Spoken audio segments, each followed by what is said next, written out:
시청자 여러분 안녕하십니까? 힐로티비 뉴스입니다. 첫 소식입니다. 여수 상포지구 개발을 두고 특혜와 부실 행정을 둘러싼 검찰의 조사가 이뤄지면서 사업은 중단된 상태입니다. 상포지구 개발에 투자한 일반 투자자들은 재산권을 행사하지 못해 손해가 극심하다며 여수시를 고발하기로 결정했는데요. 서경 기자가 취재했습니다. 여수 상포지구 개발 소식이 들려오자 택지 개발에 투자한 천여 명의 투자자들. 적게는 수천여만 원, 많게는 수억 원을 투자했지만 얼마 안 가서 특혜 의혹이 불거졌습니다. 상포지구 개발 건설사 대표는 주철현 전 여수시장의 오촌 조카 사위. 상포지구를 100억 원에 사서 일반 투자자들에게 286억 원에 되팔아 180억 원이 넘는 수익을 거둬들인 것으로 알려졌습니다. 건설사 대표는 횡령 혐의로 구속된 지 7개월 만에 석방됐고 주철현 전 여수시장은 검찰 조사에서 무혐의로 결론 지어졌습니다. 건설사에 인사청탁을 한 여수시 공무원은 징역 6월에 집행유예 2년을 선고받았습니다. 관련자들의 조사가 진행되면서 상포지구 개발은 제자리에 머물러 있는 상태. 일반 투자자들은 여수시를 검찰에 고발하기로 했습니다. 상포지구는 심각한 논란에 직면하게 될 것이고 오랜 재판 과정으로 상포지구 개발은 20년이 걸릴지 30년이 걸릴지 누구도 예상치 못할 상황에 놓이게 될 것입니다.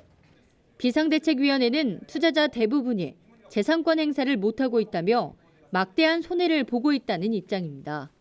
여기에 정치인과 가족, 지자체 관계자가 수많은 의혹에 연루돼 있지만 제대로 드러난 게 없다며 억울함을 나타냈습니다. 이에 대해 여수시는 투자자들이 재산권을 행사할 수 있도록 또 다른 건설사 측에 지구 단위 계획 보완을 요구하고 있다는 입장을 밝혔습니다. 지구 단위 계획서도 이제 제출돼서 보완 요구를 했지 않습니까? 그래서 계속 할 수 있게 빠른 시간 내에 계속 토크도 하고 있고 이제 같이 이렇게 업무도 협조하고 있고 해서 감사원은 지난해 여수시를 상대로 특별 조사를 벌였는데 그 조사 결과가 곧 발표될 전망입니다. 각종 고발과 의혹이 여전한 상포지구 개발 문제. 어떤 방향으로 매듭지어질지 지역사변에 관심이 큽니다. 헬로티비 뉴스 서경입니다. 성희롱 발언으로 물의를 빚은 목포시의회 김모 의원의 징계안이 확정됐습니다. 시의원들은 유례없는 기명 투표 과정을 거쳐 김 의원을 제명하기로 결정했습니다. 고정민 기자가 취재했습니다. 제350회 목포시의회 임시 1차 본회의를 개의하겠습니다. 목포시의회 임시회가 열렸습니다. 동료 여성 의원을 성희롱한 것으로 알려진 김 의원의 징계안을 확정하기 위해서입니다. 징계안 처리에 앞서 발언대에 나선 김 의원. 자신은 진정서 내용도 모른 채 당적을 박탈당했고 진정 내용도 사실과 일부 다르다며 성희롱 여부를 부인했습니다. 그러면서 과거 상대 여성 의원에게도 자신이 성추행을 당했지만 참았고 이번 일은 괴소문을 퍼뜨린 사람으로 오해를 사면서 벌어진 일이라고 강조했습니다. 사실관계가 확인이 되지 않은 상태에서 대체 제가 그 어떠한 의원 윤리 강령을 위반했다는 건가요? 괴소문과 새벽시간 전화에 대해 인정하지 못하고 사과하지 않자 갑자기 성희롱 다른 이야기를 했습니다. 징계안 처리를 위해 2시간가량 진행된 비공개 회의. 역사적으로 전례가 없는 기명투표 과정을 거쳐 김 의원의 제명이 확정됐습니다. 당사자를 제외한 전체 의원 21명 가운데 찬성 15표, 반대 2표, 기권 4표가 나와 제적 의원 3분의 2의 동의를 얻은 겁니다.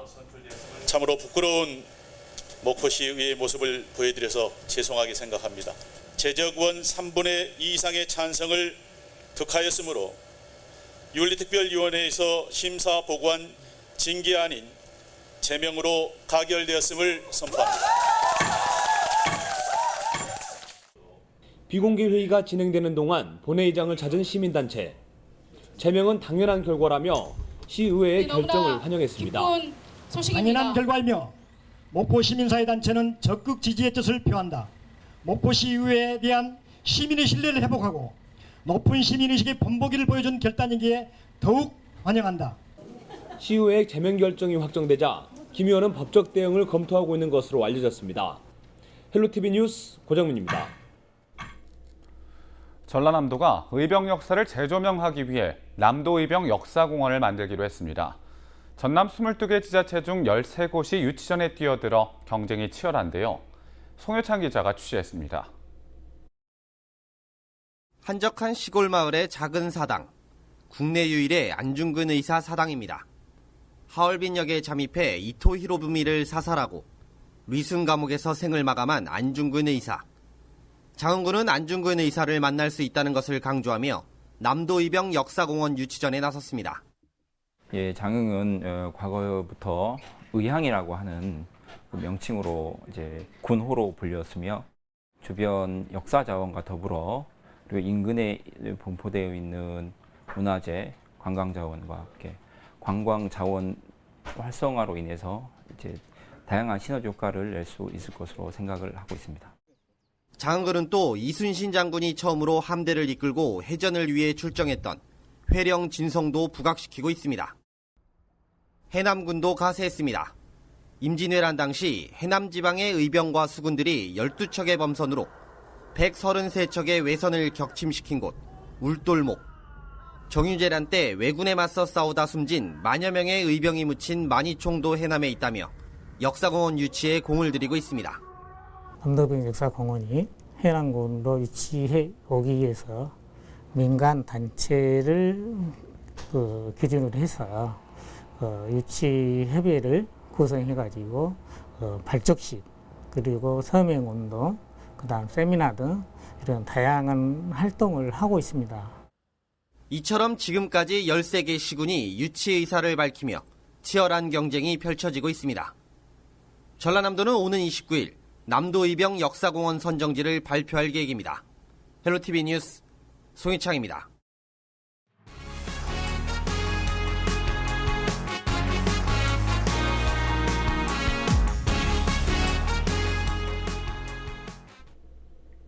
청소년들이 자신의 꿈을 정하기 위해서는 무엇보다 경험이 중요할 겁니다.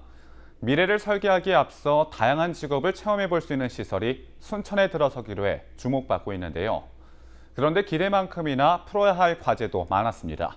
성정환 기자가 보도합니다.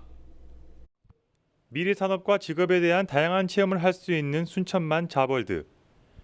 순천시 해룡면에 사업비 500억여 원을 들여 지하 1층, 지상 2층 규모로 들어섭니다.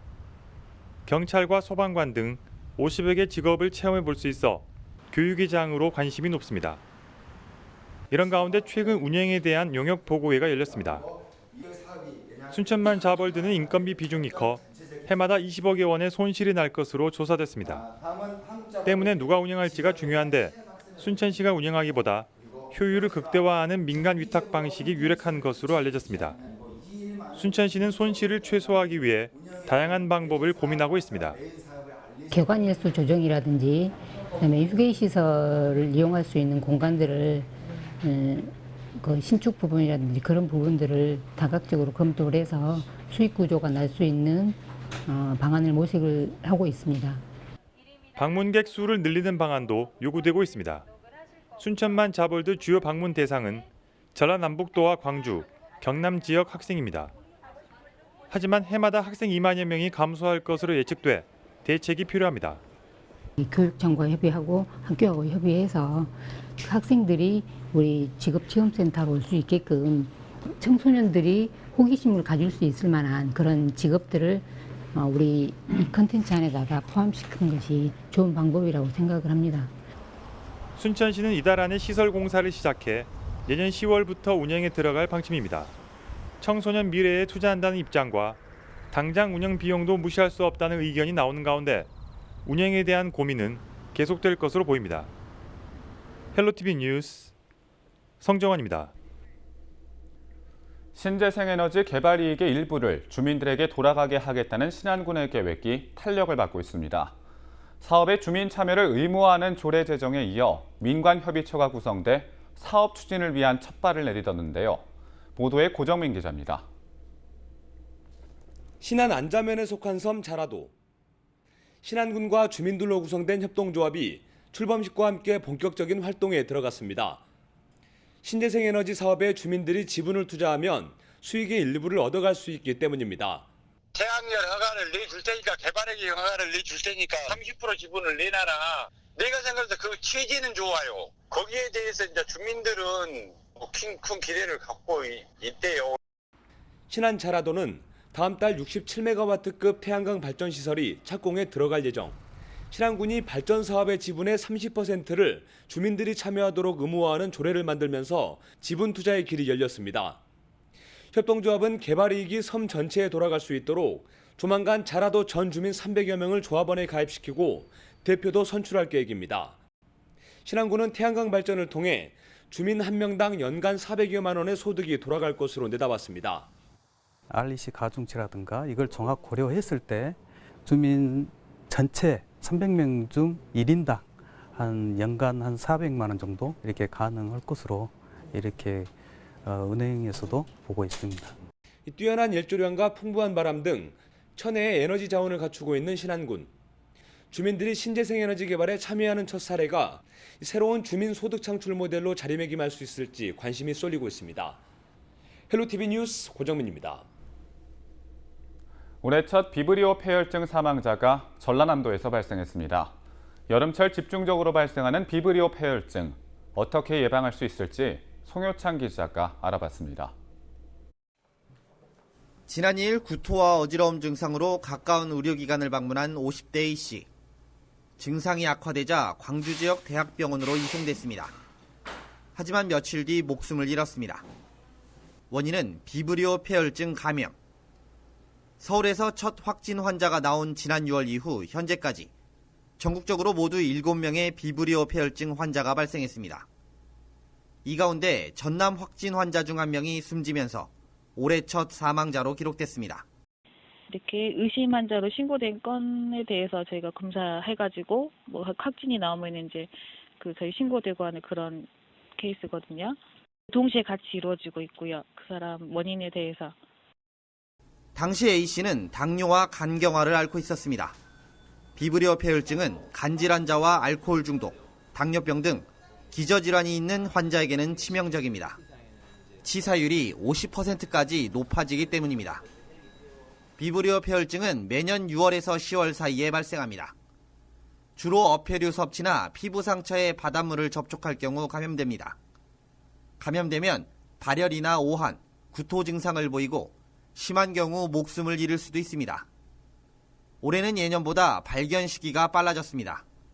지난 1월 14일 영광과 한평 지역 해수에서 첫 번째 비브리오 폐혈증균이 발견됐습니다. 이후 해수와 갯벌을 대상으로 감시 사업을 벌이고 있지만 지속적으로 검출되고 있어 감염 예방을 위한 각별한 주의가 요구되고 있습니다. 날 생선이라든지 또는 어떤 조개류라든지 이런 것들을 피하는 것이 가장 중요하고요. 그다음에 다리나 손이나 이런 데 상처가 있거나 이런 분들도 바다에 이렇게 바다에서 작업을 하실 때 바닷물이 상처에 이렇게 닿지 않도록 좀 주의하는 게 중요할 것 같습니다. 어패류 보관이나 조리 시에는 5도 이하로 저온 보관하고 85도 이상 가열 처리해야 합니다. 특히 조리 시에는 해수 사용은 하지 말고 수돗물로 깨끗이 씻어야 합니다. 덥고 습한 날씨가 지속되고 있습니다. 8월과 9월 사이에 비브리오 폐혈증이 지속되고 있는 만큼 각별한 주의가 요구됩니다. 헬로티비 뉴스 소유창입니다. 여름철 살인진드기 감염에 대한 주의가 요구되고 있습니다. 살인진드기 감염은 4월에서 11월 사이에 주로 발생하며 중증 열성 혈소판 감소증후군 바이러스를 보유한 참진드기에 물린 후 고열을 비롯해 구토와 설사, 근육통 등의 증상을 보입니다. 예방 백신이 없고 심하면 혈소판과 백혈구 감소로 사망할 수 있습니다. 아직까지 전남에서는 사망자가 나오지 않았지만 강원과 전북 등에서 지속적으로 사망자가 나오고 있어 주의가 필요합니다. 용산에서 여수를 오가는 전라선 KTX가 주말에 4회 늘어납니다. 전라선 KTX 증편 운행은 9월 20일부터 시행하며 기존보다 4회 더 늘어 주말 기준 32회 운행합니다. 운행 시각은 금요일 밤 8시 35분에 용산에서 여수로 출발하는 열차와 토요일과 일요일 아침 8시 2분에 여수에서 용산으로 출발하는 열차, 낮 12시 10분 행신에서 여수, 저녁 7시 32분 여수에서 행신으로 향하는 열차입니다. 여름 휴가철 서남 해역 연안 여객선 이용객이 39만여 명인 것으로 집계됐습니다. 목포지방 해양수산청은 지난달 25일부터 11일까지 39만 2,682명이 여객선을 이용했다며 지난해보다 18% 감소했다고 밝혔습니다. 목포해수청은 신안 천사대교 개통과 태풍으로 인한 여객선 통제로 인해 줄어든 것으로 분석했습니다. 목포와 제주 항로가 5만 2천여 명으로 17% 줄었고 목포 홍도 4만 명, 완도 청산 3만 2천 명 등 대부분 항로 이용이 감소했습니다. 지난달 전남 지역 취업자와 고용률이 증가한 것으로 나타났습니다. 호남지방통계청이 발표한 7월 고용 동향을 보면 전남 지역 고용률은 63%로 지난해 같은 달보다 0.3%포인트 상승했습니다. 취업자는 96만 8천 명으로 전년 동월 대비 3천 명 증가했습니다. 15세부터 64세까지의 고용률은 67.9%로 0.2%포인트 늘었습니다. 반면 실업률도 3.4%로 0.9%포인트 상승했고 실업자는 3만 4천 명으로 9천 명이 증가했습니다. 2020년 한국문화관광해설사 전국대회가 진도에서 열립니다. 전라남도는 최근 2020년 한국문화관광해설사 전국대회 유치를 위해 진도군과 충북 보은군 등 2개 지자체가 경쟁을 벌여 진도군이 최종 선정됐다고 밝혔습니다. 한국문화관광해설사 전국대회는 지난 1999년부터 개최하고 있으며 전국 해설사들이 모이는 대규모 행사입니다. 내년 전국대회는 9월 10일부터 1박 2일 동안 진도 솔비치에서 개최되며 전국 대표 문화관광 해설사 600여 명이 참석해 지역 문화유산과 관광지, 우수 사례 등을 발표할 예정입니다. 한편 전국 문화관광 해설사는 모두 3,182명이며 이 가운데 전라남도는 380명이 활동하고 있습니다. 해남군이 출산과 양육, 돌봄 등 통합 가족 지원을 위한 땅끝 가족 어울림 센터를 건립하기로 했습니다. 가족 어울림 센터는 총 사업비 140여억 원을 투입해 지하 1층, 지상 3층 규모로 해남읍 옛 공공도서관 부지에 조성됩니다. 오는 2021년까지 완공을 목표로 하고 있으며 센터 내에는 공립 해남 어린이집도 들어섭니다. 또 공동 육아 나눔터와 돌봄센터, 다문화가족 지원센터 등도 함께 입주할 예정입니다. 이외에도 장난감 도서관과 교육실, 실내 놀이터 등도 조성할 계획입니다. 광양 달빛 해변 조성 사업이 본격화됐습니다.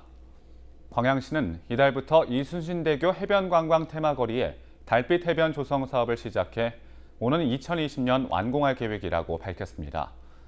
달빛 해변은 마동 IC 접속교에서 삼화섬 일대 1km 해변 구간에 조성되며 바다 감상존과 테마 휴식존, 체험놀이 존 등으로 구성됩니다. 전라남도가 도내 10개 도축장 출하소와 과일불능소 등 의심축 신고농장소에 대한 광우병 검사를 강화합니다. 검사는 도내 도축장 출하소를 대상으로 30개월령 이상소 200마리를 무작위로 채취해 광우병 감염 여부를 살필 예정입니다. 신경 증상을 보이는 유사 증상소와 기립불능소 등에 대한 검사를 위해 농가와 축산단체를 대상으로 홍보도 강화할 계획입니다. 이번 검사는 육류 소비가 늘고 소 이동이 빈번한 추석을 앞두고 안전한 축산물 공급을 위해서 진행됩니다. 목포시가 지역 음식점을 대상으로 맞춤형 컨설팅을 진행합니다. 목포시는 맛의 도시 목포라는 브랜드 이미지에 걸맞는 우수 외식업소를 육성하기 위해 15개 업소를 선정해 컨설팅을 진행하기로 했습니다. 컨설팅 지원이 불가능한 곳은 최근 2년 동안 영업정지 또는 행정처분을 받았거나 프랜차이즈 형태의 업소입니다. 컨설팅 신청은 오는 30일까지 목포시청 홈페이지에서 내려받은 신청서를 작성해 관광과에 제출하면 됩니다. 무안군이 고혈압과 당뇨병 합병증 예방을 위해 보건소에 등록 관리 중인 만성질환자들을 대상으로 검사비를 지원합니다. 이를 위해 최근 지역 내 8개 의료기관과 협약을 체결했습니다. 합병증 검사는 경동맥 초음파 검사와 소변 검사, 혈액 검사 등으로 진행되며 안질환 합병증 검사는 세극동 검사와 안저, 안압 검사, 안저 촬영, 굴절 검사 등입니다. 검사는 가까운 보건소나 보건지소에서 무료 검진 쿠폰을 받아 협약 검진기관에서 받을 수 있습니다. 우리 지역의 이슈 콕 짚어봅니다. 헬로 이슈 토크. 지역의 현안을 시시각각 다뤄보는 헬로 이슈 토크 시간입니다.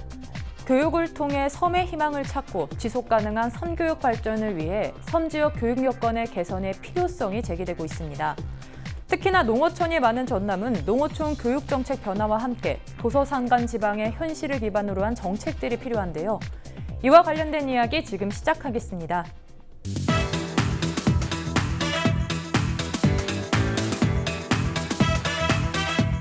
네, 전남은 전국에서 가장 많은 섬을 보유하고 있는 만큼 섬의 중요성이 꾸준히 제기되고 있지 않습니까? 네, 그렇습니다.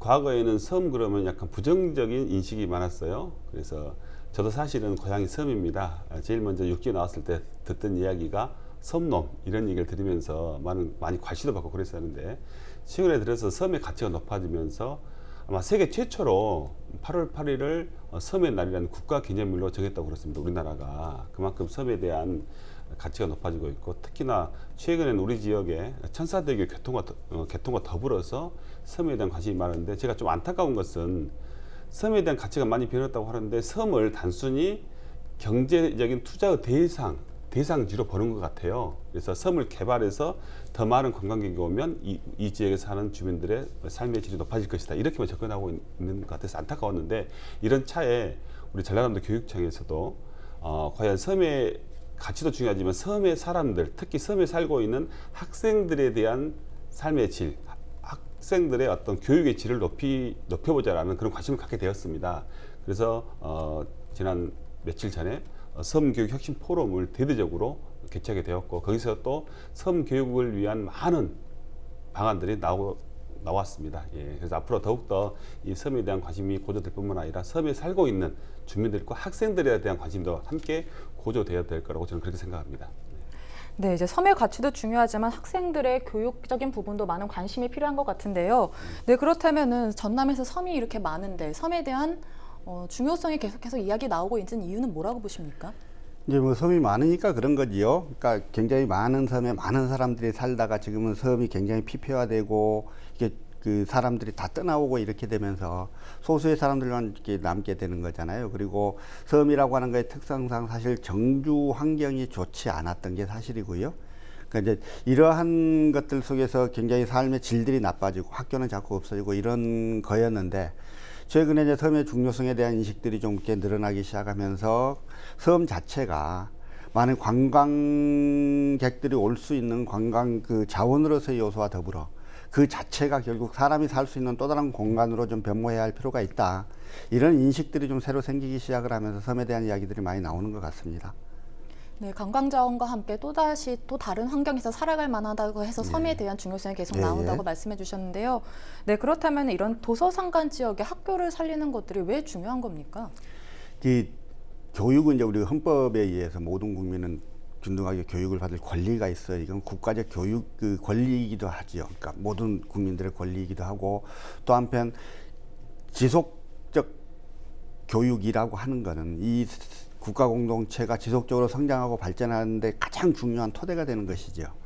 근데 지금까지 사실 교육도 굉장히 그 경제적 논리, 합리성의 논리에 많이 빠져서 좀 학교가 적고 그 학교를 운영하는 데 너무 많은 학생 대비 교사 숫자가 너무 많아진다거나 그러면 학교를 즉각 없애고 통폐합하고 이런 것들이 지난 개발 시기에 우리한테 많이 좀 팽배해 있었는데 그러지 않고 적은 학교도 또 적은 학교대로 살려내서 그들이 그 환경 내에서 교육을 받고 이렇게 할 수 있는 토대들을 만들어 보자라고 하는 게 이제 기본적으로 작은 학교 살리기 운동들 아니겠어요. 근데 전남의 경우 섬도 많고 또 이렇게 산간 벽지도 많고 그래서 특히 작은 학교 살리기에 그 필요성들이 좀 더 강조가 되는데요. 이제 기본적으로는 어쨌든 과거와 같은 합리성의 추구, 경제 논리의 추구로부터 그에 대한 반성으로서 모든 사람들이 다 학교 교육을 그 자기의 생활 공간에서 받을 수 있도록 좀 마련해야 되겠다. 그래서 그걸 강제로 없애지는 않겠다라고 하는 기본적인 그 정책적, 철학적 기반의 바탕을 두고 있는 것이고, 그 다음에 또 학교를 통해서 오히려 그 섬이나 산간 지역을 좀 살릴 수 있는 구조들도 찾아보자. 뭐 이런 그 고려 속에서 작은 학교 살리기 운동들이 시작이 되는 것 같아요. 네, 지금까지 교육은 이제 합리적인 부분, 경제적인 부분에 중점이 돼 있어서 이렇게 작은 학교들이 살아남기가 힘들었다고 말씀해 주셨는데요. 네, 의원님께서는 섬에서 학교를 다니셨으니까 누구보다 아실 것 같은데요. 네, 그렇다면 이런 도서산간 지역의 학교를 살리는 것들이 왜 중요하다고 보십니까? 지금 우리 전남에 약 800여 그 여기 학교가 살아남았습니다. 그런데 반면에 800개의 학교가 지금 폐교가 됐습니다. 그 폐교된 학교 대부분이 이제 농어촌 지역에 있는 특히 섬에 있는 학교들이겠습니다. 예, 근데 우리 살아있는 800개 학교 중에 약 70% 이상이 농어촌에 소재하고 있고요. 그 중에서 또 45% 정도가 60명, 전교생 60명 이하의 소규모 학교입니다. 그러니까 이런 소규모 학교들이 경제적인 논리에 의해서 좀 타당치 않다고 해서 폐교하면 결국은 그 지역에 사는 청년들 아니면 학부모들이 학생들의 교육 때문에 도시로 나갈 수밖에 없는 구조지 않습니까? 우리가 아무리 전남에서 청년이 돌아온 전남을 만들겠다, 또 소멸 위기에 있는 지방자치제를 살리겠다 말로 떠들지만 경제 논리는 저는 풀 수 없다고 봅니다. 그 지역에 있는 학교가 살면 당연히 교육을 위해서 청년들이 돌아오고 또 중년들이 거주를 하게 됩니다. 그만큼 농어촌 학교의 중요성은 결국 농어촌 학교 살리기가 우리 전남의 살리기다, 저는 그렇게 보고 있습니다. 네, 지역에 있는 학교가 살면 청년들이 돌아오고 중년층들이 돌아온다고 말씀해 주셨는데요. 네, 그렇다면은 이렇게 작은 학교를 살리기 위한 대안들이 나오고 있을 텐데요. 좀 성과가 있었습니까? 사실 그 성과가 많이 나왔다면 이렇게 많은 학교들이 폐교당하지 않았겠죠. 우리 전남교육청에서도 제가 교육위원 돼서 들어와 보니까 그 전부터 오랫동안 작은 학교 살리기에 집중해 있고 많은 투자를 했습니다. 그런데 현실을 들여다보면 이게 작은 학교 살리기 차원이 아니라 작은 학교 버티기로 지금 변모되고 있어요. 최근 학교를 돌아다니 보면은 65세 이상, 70이 넘는 할머니들이 다시 그 학교가 폐교 위기에 놓였기 때문에 다시 입학하는 웃지 못할 그 상황도 발생했고, 요즘도 다문화 가정이 많지 않습니까? 이주 여성들이 이제 우리 지역에 많이 오는데 그 이주 여성들이 다시 우리 지역에 있는 중학교에 입학하는 이런 숫자까지 포함시켜서 학교를 살리려는 노력들이 지금 애를 쓰고 있습니다만, 그럼에도 불구하고 지금 계속적으로 통폐합 얘기가 나오고 있고, 작은 학교들이 지금 도시 학교들에 비해서 경쟁이 약하니까 또 악순환으로 작은 학교에 보내는 학부모들이 자녀 교육을 위해서 떠나는 현실이 지금 반복되고 있어서 좀 안타깝습니다. 네, 작은 학교다 보니까 학부모들이 떠나서 좀 대도시로 많이 이동하면서 학생 수가 많이 줄어드는 것도 하나의 요인이 될 것 같고 맞습니다. 이유가 되는 것 같은데요. 네, 그렇다면은 섬 주민들을 위한 정책들이 많이 있지만은 교육 부분에 대한 정책은 조금 다른 정책들보다 소외되지 않았습니까? 네, 예. 그러니까 사실 이제 작은 학교, 섬 학교들을 살려내면 지역을 살리는 효과가 있다라고 하는 것은 지극히 맞는 말인데, 사람들이 교육만 가지고 살지는 못하거든요. 결국은 먹고 살 게 있어야 되는 건데, 산간벽지나 섬들이 요즘 젊은 사람들이 먹고 살 만한 그런 경제적 토대들이 마련이 되지 않고 정주 환경들이 너무 나쁘다 보니 어쩔 수 없이 이게 떠나는 경우들이 많이 있어요. 그래서 결국 학교를 살리는 게 지역을 살리는 길이라면 마찬가지로 지역을 살리는 게 또 학교를 살리는 길이기도 할 겁니다. 최소한 사람들이 그 동네에 와서 먹고 살 만한 토대들이 마련이 되고 기본적으로 생활하는 데 큰 불편이 없도록 해주는 것까지가 교육을 살리는 큰 그 방법일 거예요. 근데 이제 우리는 어쨌든 산간백지나 섬이나 이런 인구들이 자꾸 줄는 게 결국 모든 인구들이 그냥 수도권으로 계속 집중되고 있는 거잖아요. 그래서 수도권 집중 인구의 그 과도한 집중들을 좀 이렇게 억제하고 다시 인구가 넘쳐나서 지방으로 다시 분산될 수 있는 이 전국적인 차원의 인구 정책과 이 문제를 같이 좀 결부해서 볼 수밖에 없는 것 같고, 이 문제만 독립해서 떼어내고 고민할 수 있는 문제는 아닌 것은 같습니다. 네, 이제 이 교육 부분만 띄워놓고 볼 수는 없다고 말씀해 주셨는데요. 네, 그렇다면은 섬에서도 학교를 다니셨으니까 이런 부분들이 좀 부족했다라고 느끼셨던 게 있었나요? 예, 지금 보면 아마 그 군 단위 학교를 가보면 오히려 그 시설 면에서는 또 환경 면에서는 도시 학교에 비해서 과밀 학교에 비해서 더 좋은 경우도 많습니다. 정말 아름다운 캠퍼스에 잔디구장 깔려 있고요. 그런데 정원이 제 모교가 과연 제가 다닐 때는 정원이 200명이 넘었어요. 근데 가봤던 중학교가 정원이 13명입니다. 13명인데 그 시설은 큰 강당, 큰 운동장, 큰 학교 시설 그대로 갖춰져 있어요. 그리고 아까 말씀드렸다시피 작은 학교 살리기 차원에서 교육청에서 많은 시설 투자를 해왔습니다. 근데 문제는 이제 교사와 학생 측면에 돌이켜 보면 교사들의 여건이 그 관사라든지 이게 아직 미흡하고요. 또 저경력 교사, 그러니까 초임 교사들이 많이 또 시골에 배치된 경우가 많습니다. 또 불미스러운 일로 어떤 징계를 받았던 교사들도 일종의 어떤 그런 차원에서 또 이런 작은 면단위에 배치된 것 같아요. 이런 부분들. 또 교통편이 안 좋고요. 이런 것 때문에 교사들도 많이 꺼려합니다. 또 학생 측면을 살펴보면 현재 학교 시설은 많이 좋아졌다 치지만 지역적인 문화적인 시설, 또 학생들이 체험할 수 있는 체험 시설이 태부적입니다. 태부적이기 때문에 힘들어하고요. 또 통폐합하다 보니까 통학거리가 멀어요. 물론 통학버스 있다 치지만은 통학거리가 먼에 따라서의 또 불편함. 또 이제 섬은 학원이 한 군데도 없어요. 특히 이런 입시학원 학원들이. 그러니까 학교가 끝나면 학생들이 갈 곳이 없다는 겁니다. 그러면 갈 곳 없는 학생들을 위해서 학교 끝나고 방과 후에 다양한 프로그램들을 학교 측에서 우리 도교육청에서 제공해 줘야 되는데 다양한 프로그램을 제공해 주고 싶어도 거기에 따른 강사 수급이 상당히 어렵다고 합니다. 그래서 지금 학교 현장 시골 학교들은 정말 이런 문화적인 시설, 체험 시설 부족, 또 방과 프로그램 부족 등으로 그 질적인 면에서 좀 많은 차이를 받고 있는 것 같아요. 차별을 받고 있는 것 같습니다. 도시 학교에 비해서. 네, 이제 문화적인 시설 부족, 방과 후에 대한 교육의 부족 등을 이제 도시 지역과 비교해서 말씀해 주셨는데요. 네, 그렇다면은 섬 지역 교육 현실은 열악하다고 지금 의원님께서도 말씀해 주셨는데 현재 상황은 좀 어떤 것 같습니까? 보시기엔? 이제 워낙 인구가 적고 학생 수가 적다 보니까 이렇게 한계가 있을 수밖에 없지요. 근데 아까 의원님 말씀하셨던 대로 시설은 아주 좋고 정말 그림 같은 캠퍼스에서 그리고 교사 한 명이 이 지도하는 학생의 수가 소수다 보니까 정말 스웨덴식 덴마크식의 교육들이 가능한 이런 구조이긴 하지요. 근데 이건 이제 굉장히 좋은데 다만 학생이 너무 적다 보니까 학생들 사이 아이들은 어쨌든 서로 간의 관계 속에서 교류 속에서 인성을 형성하고 관계를 형성하고 이렇게 하는 건데 사람이 너무 적다 보니까 1학년 지나고 나면 더 이상 어떻게 관계 확대가 안 되는 이런 문제들이 있어요. 이제 어쩔 수 없이 그런 것들이 한계일 수밖에 없는 건데 이런 것들은 이제 교육청 차원이나 아니면 지자체 차원에서라도 그 최소한 방과 후 학교든지 아니면 뭐 이 캠프라든지 이런 것들을 좀 다양화해서 그런 기회들을 좀 자주 줘서 아이들이 다른 학교 아이들하고 좀 교류할 수 있는 학교 외적인로라도 그래서 이러한 방법들을 많이 좀 찾아줘야 될 것 같아요. 이제 그런 것들 말고 시설만 가지고 이 문제를 해결할 수 있다고 보여지지는 않은 거니까요.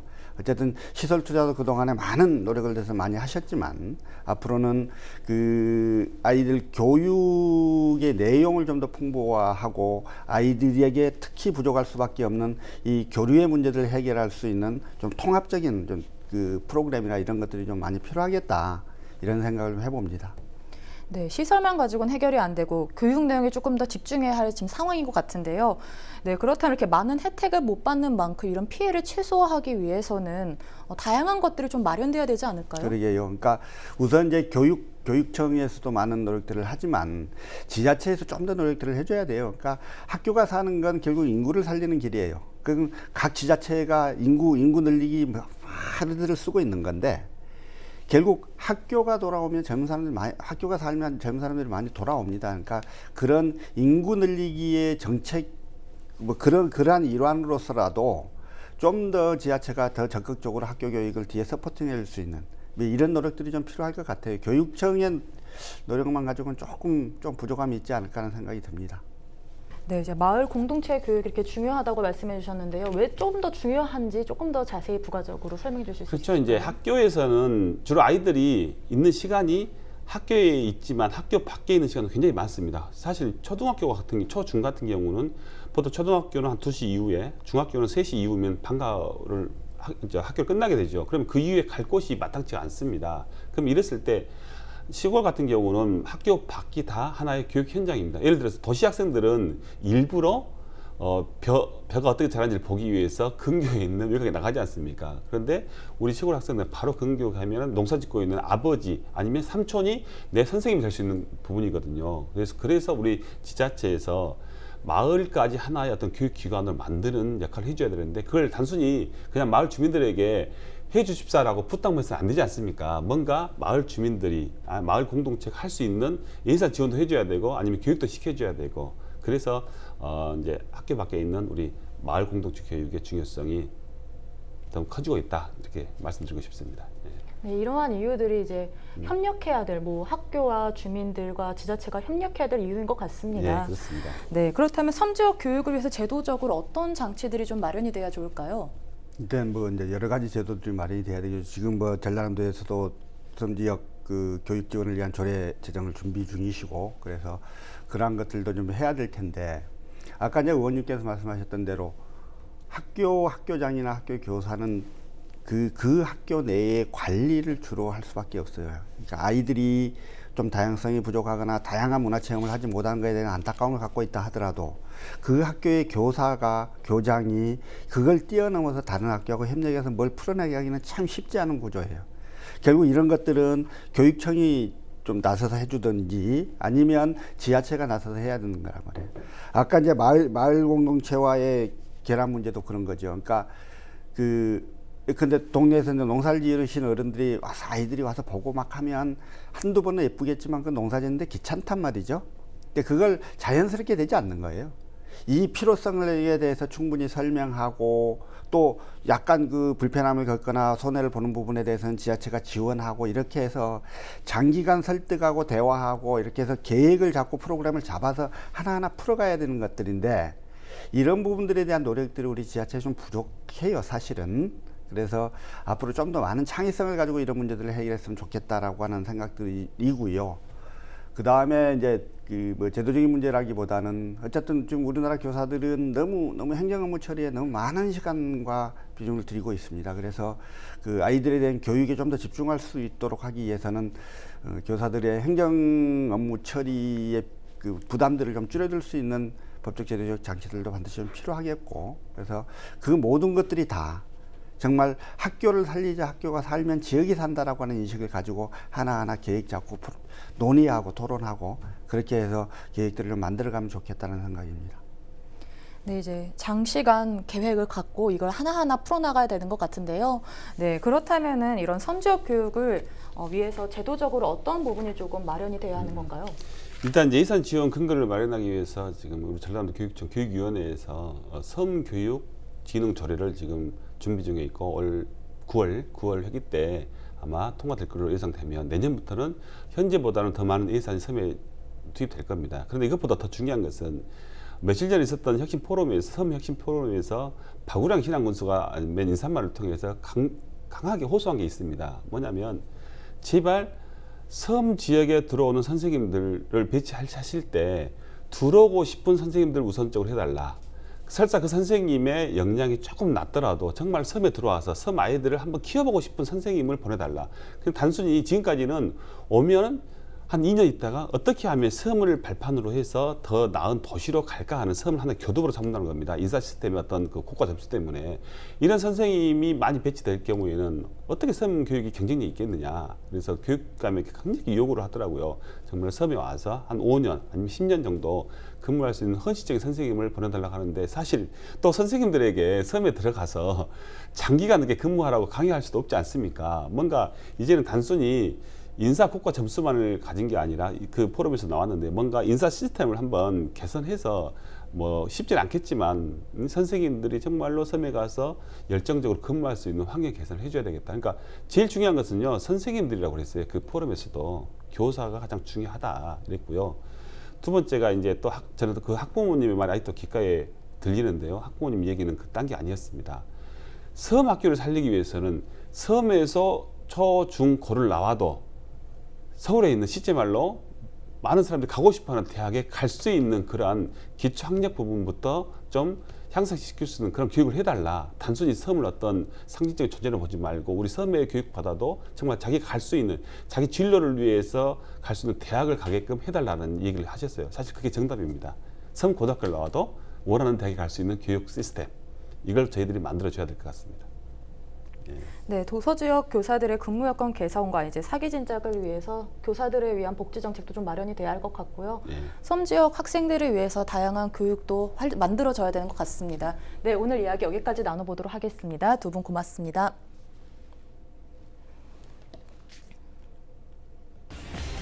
섬교육 활성화 정책을 통해 지속 가능하고 미래지향적인 섬 지역 교육 생태계가 구축되길 바랍니다. 지금까지 헬로 이슈 토크였습니다.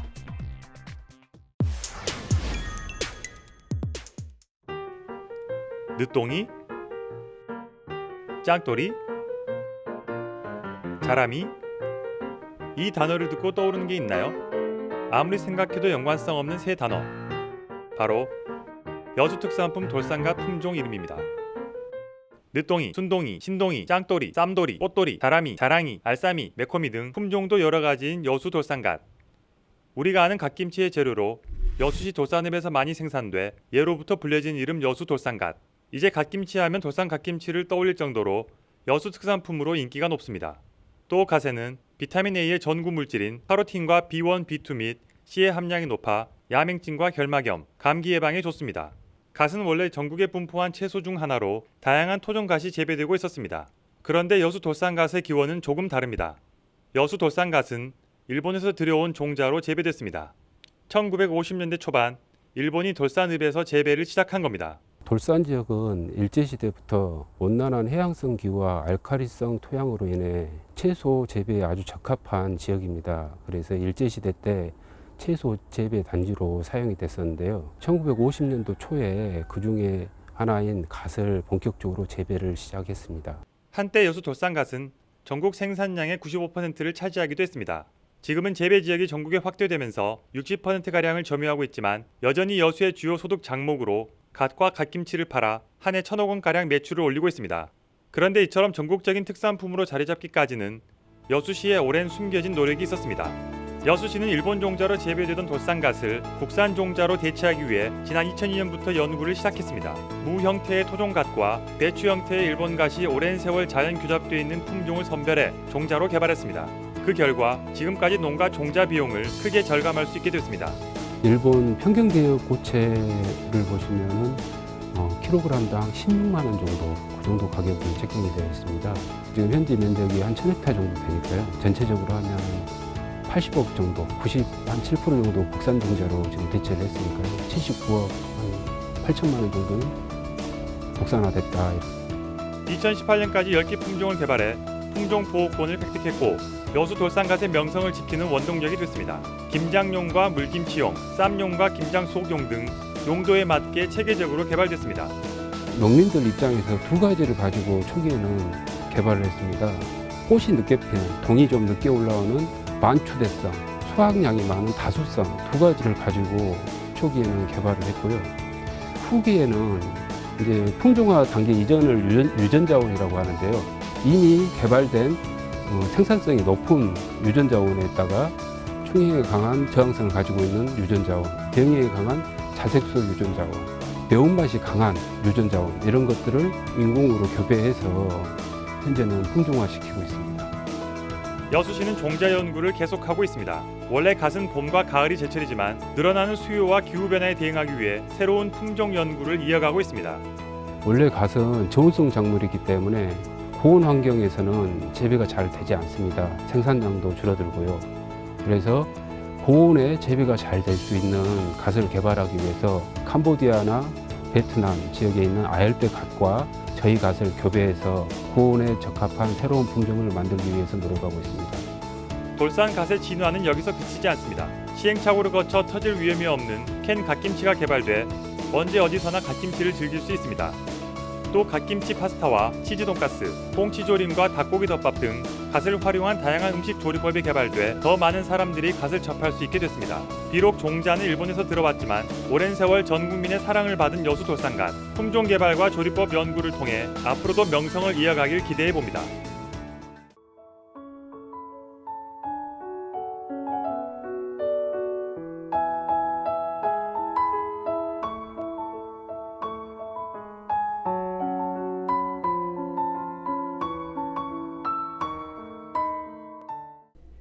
이상으로 헬로티비 뉴스를 마칩니다. 저희는 언제나 지역 주민 여러분 곁에 있겠습니다. 고맙습니다.